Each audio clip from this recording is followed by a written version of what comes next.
Get your ski shined up, grab a stick of juicy fruit. The taste is gonna move ya. Take a sniff, pull it out.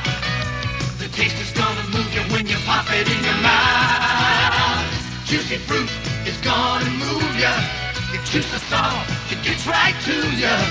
Juicy fruit, the taste is gonna move ya.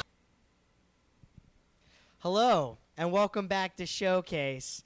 We were gone for a second to watch live music, which was wonderful, by Faster Detail, one of Greensboro's local artists who's been around for a seemingly very long time.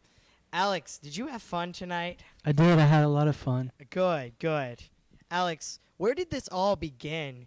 Where did you start getting all of this synthesizers, all these old machines that seem to fill your room, which I've been inside of? I got into it from listening to a band called the Cocteau Twins. I always wondered what their sound, like how they made their sounds. So I started playing music because of them, and that's how I got into it. What was the first synthesizer that you bought, Alex? The first one that I bought was in Atlanta, Georgia, on the way back from California. I lived out in California for about a year, and I came back and I only had like $20 in my pocket, and I found this synthesizer. I ran into this guy in a zoot suit, a jazz musician, and he told me to go to this pawn shop and they'd have everything I could ever need. And so I went to the pawn shop, and like there it was. I saw a Juno 6 Roland synthesizer, and I put my last $20 on it for layaway. And then I worked all summer and had it shipped up from Atlanta to Greensboro. That's amazing, and that was your first one. That was my That's first where it all started.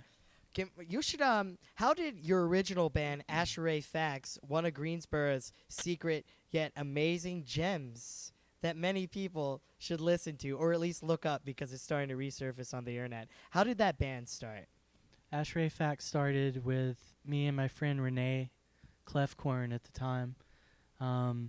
We met in high school, and she was into music. She played music, and we started playing, and then Asheray Fax started like 1999, and we would do like 4-track cassette recordings and slow down the pitch and experiment with different sounds.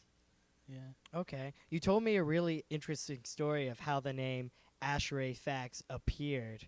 Something about you working late one night and some machine.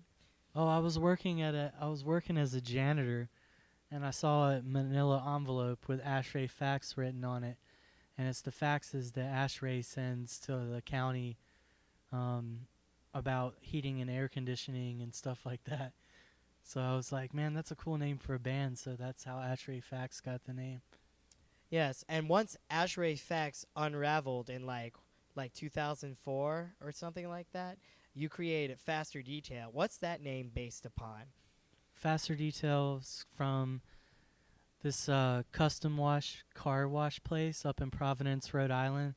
I met a graffiti writer. His name's Case One. He was in a crew in New York, and he was a really famous writer. And he told me, just about writing graffiti back in the 80s, and it was called Custom Wash, and I was like, well, Faster Detail, because they detail cars and do like graphics on cars, and I thought that'd be a cool name for a project, so I called it Faster Detail. All right, and based on what I hear from you, it's kind of like Faster Detail is kind of like Asheray Fax without the vocals and the guitar. It's just a synthesis, only the synthesis is always really like, sporadic and mind-blowing. What is your reasoning for doing that? Well, I did some vocal stuff on some of the recordings, but now I'm just doing instrumental stuff. And when I used to write music, I would write it to like Renee's vocals. I would like imagine her singing, and so I would write the music to it. And then after she stopped singing, like the band kind of disbanded, and she started her other band, Filthy Bird. That's when I started just kind of focusing on instrumental stuff. Okay, and there was a period of time where you were doing like this sort of cyborg like rap sort of thing. Why did you stop doing that?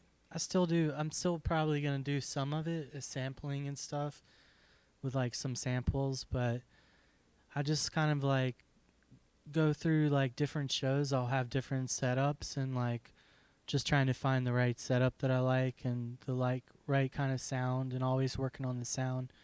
So now I have this setup. All right, so it's kind of like a journey. You're still feeling things Yeah. out.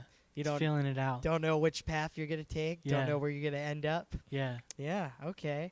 Yeah. Well, I miss the vocals. Just to be honest, I do. But I like what you're doing now too. Cool. And I know we've kind of talked about this, but not really from just in regular life, not on TV, but about how I like pretty much I like what you do where you're playing but you don't do a lot. You're more of this shadowy figure behind the music, which is really what I appreciate most about Cool. what you do. Thanks. And do you have a reason behind that you'd like to share with me?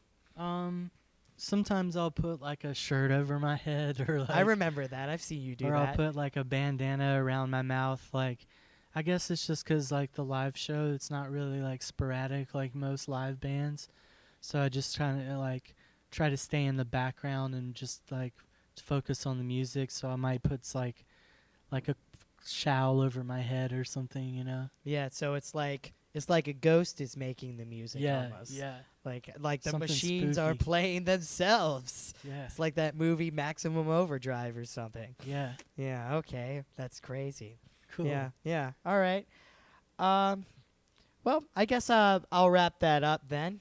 Thank you very much. Thanks. And Sam. thanks again for being on the show. It's been wonderful to have you, and I've really enjoyed your company. Next week, or not next week, but 2 weeks from now, we will be showcasing a wonderful new local band known as Dumpster. It's a 2-piece garage yeah, rock. they rule. They Dumpster rule. They do rule, and I love them.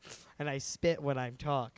And I like saying things like that. Okay, thank you. Thanks for joining us, and have a wonderful day. I love each and every one of you. And remember, Thanks a lot. Showcase loves you.